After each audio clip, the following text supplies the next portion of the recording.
आपन तेज सम्हारो आपै। गाइए। आपन तेज सम्हारो आपै, तीनों लोक हाँकते काँपै। तीनों लोक हाँकते काँपै। आपन तेज। हनुमान चालीसा की चौपाई है, दोहराइए, 3 बार दोहराइए, सब महिलाएं भी गाएं। तीनों लोक हाँकते काँपै। बहुत मस्त चौपाई है। अपना तेज, आप पास कौन कौन तेज है, वो तेज तुम संभाल नहीं पाते, तेजहीन हो जाते हो। तेजस्वी भी बनो, तपस्वी बनो, ओजस्वी भी बनो, यशस्वी बनो, कीर्तिमान बनो। आपके पास वाणी का तेज है, दृष्टि का तेज है, आपके पास में बुद्धि का तेज है, आपके पास में चरित्र का तेज है, आपके पास में सुंदर स्वभाव का तेज है। इस तेज को संभालो, कहीं इस माया मोह के संसार में आपका स्वभाव बिगड़ न जाए, वाणी बिगड़ न जाए, चरित्र बिगड़ न जाए, कहीं आचरण खो न जाए, और कहीं आपकी तेजस्विता छीड़ न हो जाए। आपन तेज संभारो आप। हनुमान चालीसा कहती है, अपनी वाणी के तेज को भी संभालिए। आपकी वाणी,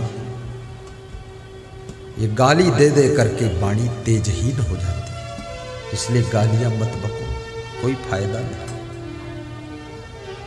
कितनी स्त्रियां तो अपने पतियों को भी गाली देती है, और पति से कहती हैं, ये मर गया, नाश काटा और गेहूं काटा और भूसा उठाया।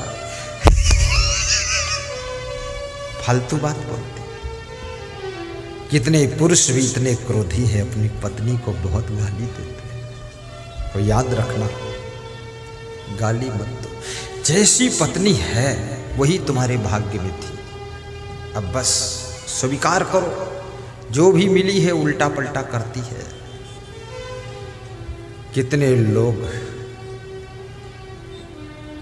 बहुत पुण्य कमा चुके हैं, उनको बड़ी बुद्धिमान पत्नी मिली है, समझदार, इशारे से काम करती है।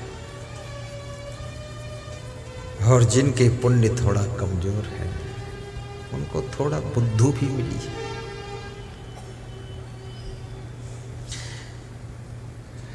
चाय मांगते हैं तो गिलास में ला कर देती है, और पानी मांगते हैं तो कप में ला कर देती है।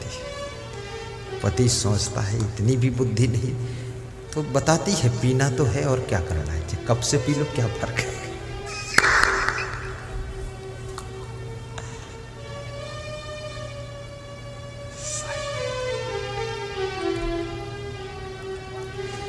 बुद्धिमान पति मिल जाए तो समझो कोई जन्म का पुण्य था।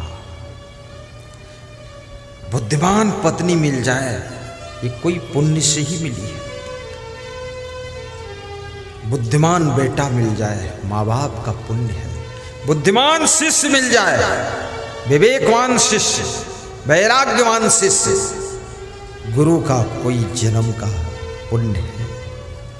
और सुयोग्य गुरु मिल जाए, वैराग्यवान गुरु, तेजस्वी गुरु, ओजस्वी गुरु, ज्ञानी गुरु, ध्यानी गुरु, सदाचारी गुरु, जितेंद्री गुरु, ऐसा गुरु जो कल्याण का काम कर दे शुरू, ऐसा मिल जाए गुरु, तो समझ लो पूर्व जन्म का बहुत ढेर पुण्य था, इसलिए ऐसा गुरु मिला।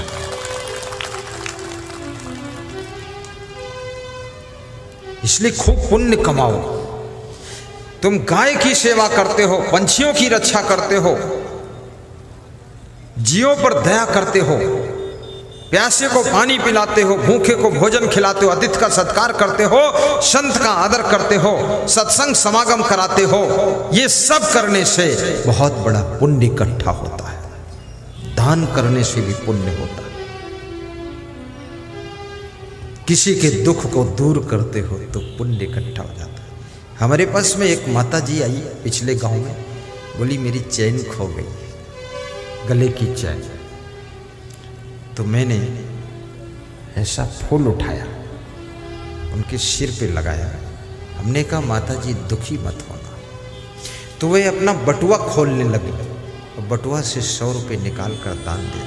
हमने कहा माता जी चैन खो गई और फिर भी 100 रुपये दान दे रही हो। बोले ये 100 रुपये के दान से इसी पुण्य से दूसरी चैन मिल जाएगी।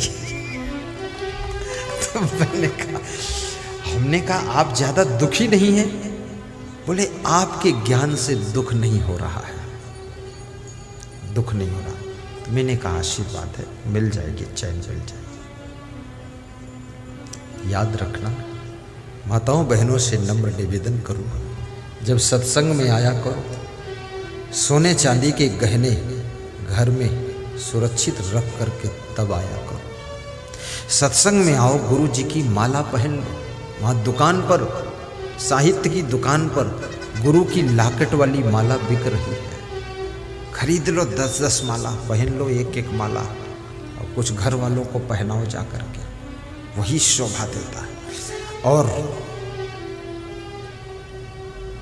दूसरा निवेदन है, जब गुरु जी को प्रणाम करने आओ, आशीर्वाद लेने आओ, तो लाइन लंबी लगा लो, धक्का मुक्का मत करो।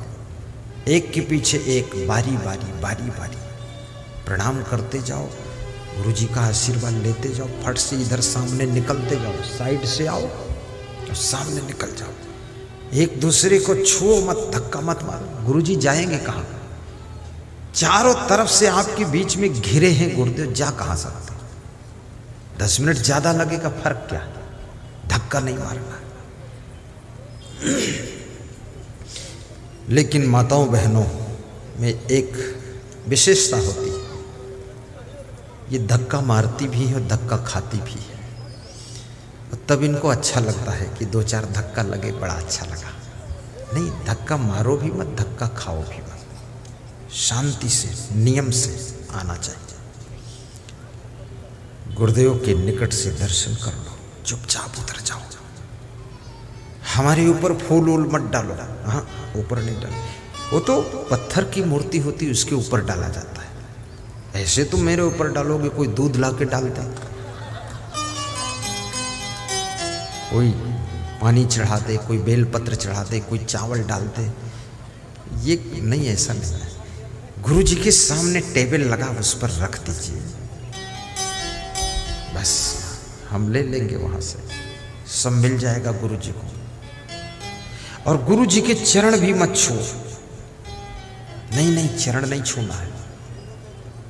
तो फिर गुरु जी को हाथ जोड़कर बोलना है, साहिब बंदगी, निकल जाना है।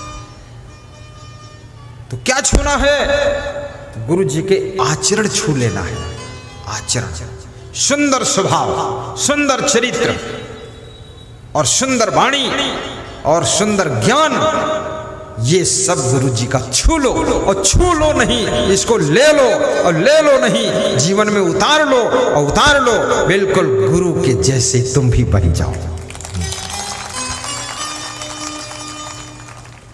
जिससे गुरु जी तुम्हारे कभी ना बीड़ी पीते, ना दारू पीते, ना पान खाते, ना पुड़िया खाते, ना तमाकू खाते, तुम भी सब छोड़ दिया, बस त्याग। अरे मेरे गुरुदेव नहीं खाते, मैं कैसे खाऊंगा? आचरण ले लो, गुरु जी का आचरण, और गुरु जी का ज्ञान सीख लो, दूसरों को ज्ञान भी सुनाओ। तेजस्वी बनो, आपकी वाणी भी ओजस्वी होनी चाहिए। आप राजनीति करते हो, ओजस्वी वक्ता बनो। ये म्याऊं म्याऊं बोलना जो है कि शिपोन में एक गली बनी थी, ये इससे न वोट मिलेगी न सड़क बनने वाली है। अरे संसद भवन में भी दहाड़ना पड़ता है, वहां भी कंपटीशन है। हर सांसद अपने अपने क्षेत्र में बजट ले जाना चाहता है, हर विधायक अपने अपने क्षेत्र में बजट ले जाना चाहता है। आपका सांसद विधायक अगर दमखम वाला नहीं है तो आपके क्षेत्र में बजट बहुत कम आएगा।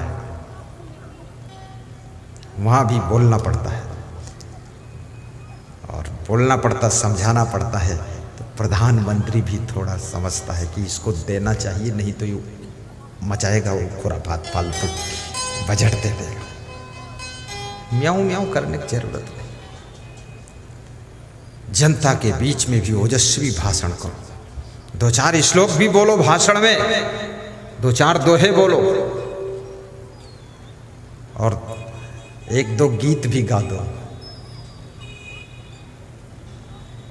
ऐसा लच्छेदार भाषण, ओजस्वी वक्ता बनो। राजनीति भी करो, पूरा मन से करो। राजनीति खराब नहीं,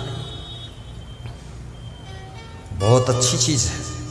राजनीति में बुद्धिमान, महान, गुणवान, वफादार, देशभक्त पहुंचने चाहिए। तब हमारे देश की सड़कें 4 लेन से काम नहीं चलने वाला है, अब तो 16 लेन की रोड बननी चाहिए, क्योंकि जनसंख्या इतनी हो चुकी है। 16 लेन की रोड हो तब स्पीड गाड़ी पकड़े।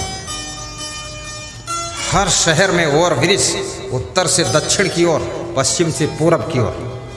जिसको शहर में जरूरत नहीं ऊपर ऊपर निकल जाओ, वहाँ फालतू लाल बत्ती पीली बत्ती खड़े हो। पुलिस वाले परेशान होते हैं, रुको रुको रुको रुको, ये रोड जाओ, उधर जाओ, इधर रुको। क्या फालतू नाटक है। और राजनीति के अंदर भी त्याग रखो। आपका जीवन तेजस्वी तभी होगा जब आपके अंदर त्याग होगा। लोभ लालच नहीं। क्या करोगे इतना पैसा, कोई जरूरत नहीं है। और केवल पैसे से चुनाव जीत भी नहीं सकते आप, ये भी याद रखना। और आदमी ना किसी जाति का है, ना पाति का है, ना मजहब का है। आदमी तो अपने फायदे का है। जहां जिसको फायदा होता है वहां लोग वोट दे देते हैं, उसके साथ जुड़ जाते हैं। फायदा, शक्कर डाल दो, चींटियां इकट्ठी हो जाएंगी, लेकिन नमक की बोरी रख दो, एक चींटी नहीं आएगी। जहां मिठास है वहां चींटियों के झुंड इकट्ठे होते हैं। जहां फायदा है वहां वोट मिलती है। जनता को फायदा होना चाहिए। मैं सब नेताओं को समझाता हूं, राजनीति करो, अच्छी चीज है।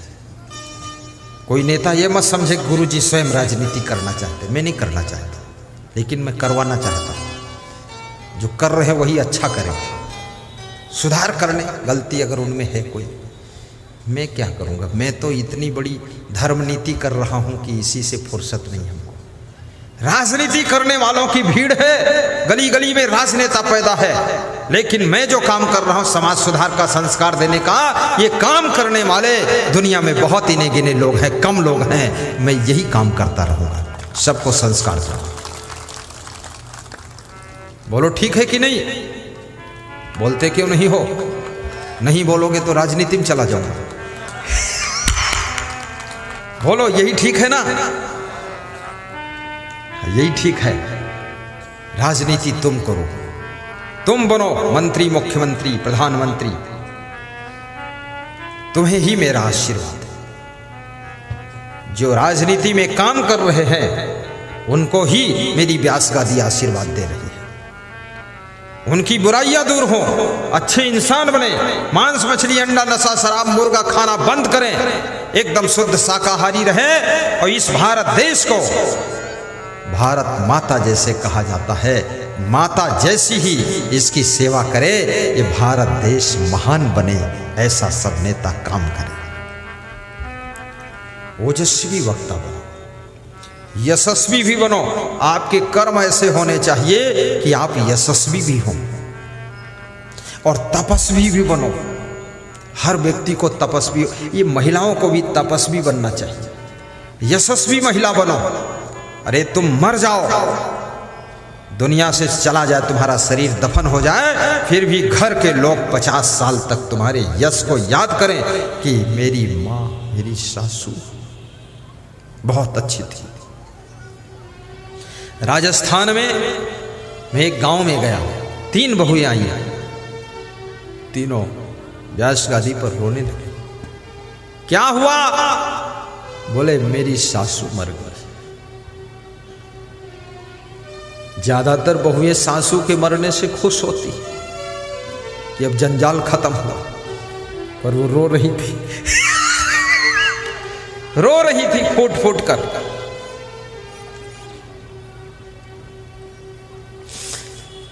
मैंने कहा सासू मर गई, सासू के प्रति तुम्हारा प्रेम नहीं मरा? बोले प्रेम तो जिंदगी भर नहीं मरेगा। मां से भी ज्यादा, पिता से भी ज्यादा, भाई से भी ज्यादा और पति से भी ज्यादा ख्याल करने वाली, मुझे निभाने वाली और मुझे सुख देने वाली मेरी सासू थी। ऐसी सासू। यशस्वी सासू बनो, यशस्वी गुरु बनो और तपस्वी भी बनो। परिवार के लिए, शिष्यों के लिए, फैमिली के लिए, देश के लिए, ग्राम के लिए, समाज की सेवा के लिए कुछ कष्ट सहना पड़े, कष्टों को सह लेना।